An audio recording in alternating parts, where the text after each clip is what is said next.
नमस्कार दोस्तों, नमो भारत न्यूज़ में आपका स्वागत है। दोस्तों, भारत के अंदर कभी भी आयुर्वेद को बढ़ने ही नहीं दिया गया। जब से भारत के अंदर एलोपैथ आया, तब से ही भारत के आयुर्वेद को खूब दबाया गया, क्योंकि आयुर्वेद की शक्ति किसी से छुपी नहीं है। ऐसे में एलोपैथ और आयुर्वेद को एक साथ अगर मिला दिया जाए तो यकीनन भारत बाहर के देशों को भी पीछे छोड़ सकता है और ना जाने कौन कौन सी बीमारियों का इलाज संभव हो पाएगा। और सिर्फ यही एक कारण नहीं है, दरअसल यह बड़ी बड़ी मेडिकल जाइंट्स जो आज पूरे मार्केट पर कब्जा करके बैठी हैं, वो आम जनता तक किसी इलाज को पहुंचने ही नहीं देती। इसीलिए हमारे देश में चिकित्सा सुविधा बहुत महंगी है, जिसके कारण देश का एक बड़ा हिस्सा अच्छी स्वास्थ्य सुविधाओं से वंचित रह गया है। और इसके पीछे हाथ है इस देश के मेडिकल माफिया का। ये मेडिकल माफिया हमारे देश के लिए कैंसर की तरह है। अगर आप मानते हैं कि प्लास्टिक सर्जरी और नाक होठों को आकार देना मॉडर्न युग और पश्चिमी देशों की देन है, तो यहाँ ये कहना चाहिए कि इसकी शुरुआत करीब 2500 साल पहले भारत में हो चुकी थी। तो दोस्तों, आज हम इसी से जुड़ी एक महत्वपूर्ण खबर के बारे में आपको बताने जा रहे हैं कि कैसे एम्स दिल्ली के डॉक्टरों ने इसी सर्जरी से जुड़ा एक बहुत बड़ा कमाल कर दिखाया है। आज भारत एक मेडिकल टूरिज्म हब बन के दुनिया के लिए उभरा है। देश विदेशों से लोग यहाँ अपने ट्रीटमेंट और सर्जरी के लिए आते हैं। आज हमारे देश के डॉक्टर्स पूरी दुनिया के आगे एक मिसाल बनते जा रहे हैं, जिनके एक से बढ़कर एक कमाल को देखने के बाद दुनिया उनकी कायल हो चुकी है। लेकिन उससे पहले हम आपको इस सर्जरी से जुड़े हमारे भारतीय इतिहास से अवगत कराना चाहते हैं। दोस्तों, प्राचीन भारत में क्यों प्लास्टिक सर्जरी की जरूरत पड़ती थी, इसकी कहानी भी कम रोचक नहीं है। प्राचीन भारत में आमतौर पर गंभीर अपराधों में सजा के तौर पर नाक और कान काट दिए जाते थे। इसके बाद सजा याफ्ता अपराधी चिकित्सा विज्ञान की मदद से नाक वापस पाने की कोशिश करता था। माना जाता है कि सर्जरी के जनक माने जाने वाले प्राचीन भारतीय चिकित्सक सुश्रुत नाक वापस जोड़ने की सर्जरी सफलतापूर्वक करते थे। उन्होंने सुश्रुत संहिता में इसका जिक्र किया है।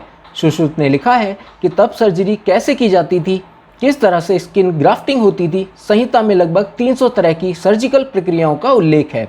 इसमें कैटरैक्ट, ब्लैडर स्टोन निकालना, हार्निया और यहाँ तक कि सर्जरी के जरिए प्रसव करवाए जाने का भी जिक्र है। आज के वक्त में इसे रिकंस्ट्रक्टिव राइनोप्लास्टी के रूप में जाना जाता है। सुश्रुत संहिता में जिक्र है कि गालों या माथे से नाक के बराबर की स्किन काटकर उसका सर्जरी के दौरान इस्तेमाल किया जाता था। सर्जरी के बाद किसी तरह का संक्रमण रोकने के लिए औषधियों के इस्तेमाल की सलाह दी जाती थी। इसके तहत नाक में औषधियां भरकर उसे रुई से ढक दिया जाता था। बाद में साल 1793 में भारत प्रवास के दौरान 2 अंग्रेज सर्जनों ने ये सर्जरी अपनी आंखों से देखी। ये तीसरे एंग्लो मैसूर युद्ध के दौरान की बात है। अगले साल लंदन की जेंटलमैन मैगजीन में इसका जिक्र भी हुआ। एक ब्रिटिश सर्जन जोसेफ कॉन्स्टेंटिन ने इस प्रक्रिया के बारे में पढ़ने के बाद 20 सालों तक लाशों के साथ इस प्रक्रिया की प्रैक्टिस की। इसके बाद असल ऑपरेशन किया गया, जो कामयाब रहा। ये साल 1814 की बात है। सुश्रुत को सर्जरी का जनक कहा जाता है। उनकी तस्वीर association of plastic surgeons of India की मोहर पर बनी होती है। पूरी दुनिया में सर्जरी के सुश्रुत के तरीके का ही संशोधित तरीका इस्तेमाल होता है, जिसे इंडियन मेथड के तौर पर जाना जाता है। सर्जरी के अलावा सुश्रुत संहिता में 1100 बीमारियों का जिक्र है। साथ ही उनके इलाज के लिए 650 तरह की दवाओं का भी उल्लेख है। ये बताती हैं कि चोट लगने पर खून के बहाव को कैसे रोका जाए, टूटी हड्डियां कैसे जोड़ी जाएं। सर्जरी के दौरान मरीज को बेहोश करने के लिए शराब के साथ कई तरह की औषधियां मिलाई जाती थीं। सबसे अनोखा था कटे हुए स्थान की सिलाई का तरीका। चिकित्सा शास्त्र में उल्लेख है कि ये काम बड़ी और खास तरह की चींटियां किया करती थी। उन्हें क्रम में घाव के ऊपर रख दिया जाता। उनके जबड़े घाव के लिए क्लिप का काम करते। दोस्तों, 27 साल की उम्र ही क्या होती है। अगर फैक्ट्री में काम करने वाले वर्कर का हाथ बुरी तरह से कुचल जाए तो सोचिए वो मंजर कैसा रहा होगा। यूपी सहारनपुर के रहने वाले एक जख्मी युवक को अस्पताल में भर्ती किया जाता है। उसका बायां हाथ यानी four arm hydraulic pressing machine से पूरी तरह से क्रश हो गया था। फोर आर्म का मतलब अग्रभुजा यानी हाथ की कोहनी से आगे का हिस्सा पूरी तरह से जख्मी था। पूरे 3 साल तक कई स्तर की सर्जरी करने वाले एम्स दिल्ली के डॉक्टरों ने आखिरकार कमाल कर ही दिया। उस मरीज के लिए यह चमत्कार से कम नहीं है। इसके साथ ही एम्स देश का पहला अस्पताल बन गया जहां एक मरीज के लिए सफलतापूर्वक नया फोर आर्म ही तैयार कर दिया गया। डॉक्टर बताते हैं कि उस दिन जब फैक्ट्री वर्कर अस्पताल आया था तो कोहनी के जोड़ से चोट 5 सेंटीमीटर दूर तक थी। कलाई की तरफ skin, soft tissues, nerves, muscles और हड्डी चोटिल हुई थी। बाकी हाथ को उतना नुकसान नहीं पहुंचा था। फैक्ट्री में बड़ी बड़ी मशीनों को हैंडल करने में हाथ का ही इस्तेमाल होता है और ऐसे में काफ़ी जोखिम होता है। इस केस में डॉक्टरों ने 3 स्टेज में आगे बढ़ने का फैसला लिया। राहत की बात यह थी कि युवक की हथेली अब भी सामान्य स्थिति में थी और अपना फंक्शन कर रही थी। डॉक्टर मनीष सिंघल की अगुवाई वाली प्लास्टिक सर्जरी की टीम ने मरीज की स्थिति का गंभीरता से आकलन किया। साफ हो चुका था कि यह बहुत ही जटिल केस है। हाथ जख्मी नहीं है और आगे के हिस्से यानी फोर आर्म में काफ़ी चोट है, जिससे अलग तरह की समस्या पैदा हो जाती है और ऐसे केस में हाथ का रीअटैचमेंट संभव नहीं होगा, क्योंकि आगे का हाथ तो बुरी तरह से क्षतिग्रस्त हो चुका था।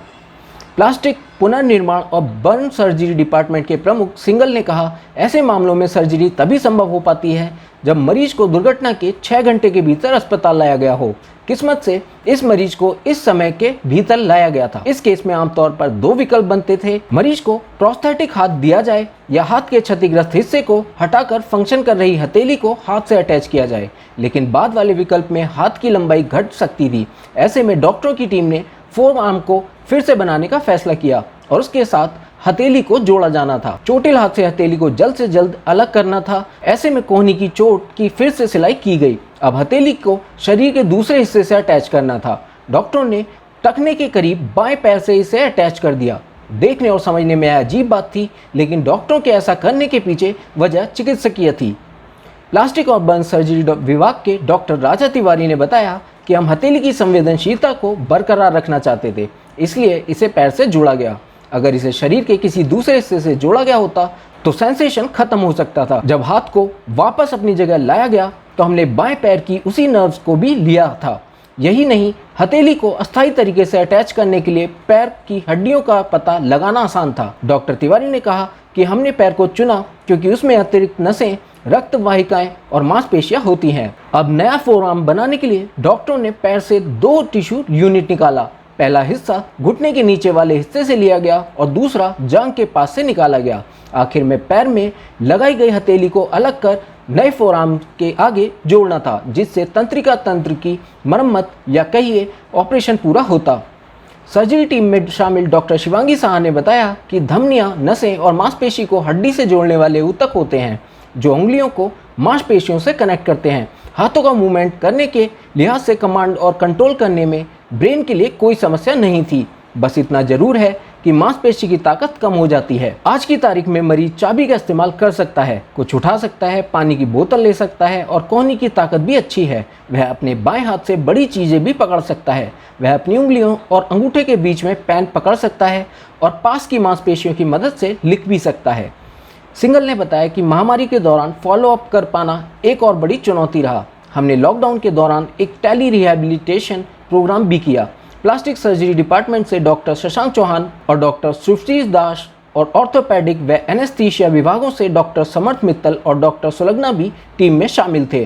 फिजियोथेरेपी का भी एक बड़ा रोल था, जिसे डॉक्टर मीसा ने लीड किया था। दोस्तों, अगर आपको आज ये वीडियो पसंद आई हो तो इसे लाइक करना ना भूलें। इस वीडियो को आप ज़्यादा से ज़्यादा मात्रा में शेयर कीजिए। जय हिंद, जय भारत। वीडियो को लाइक, सब्सक्राइब और शेयर करना ना भूलें। अपने विचारों को कमेंट बॉक्स में लिखकर हम तक जरूर पहुंचाइए।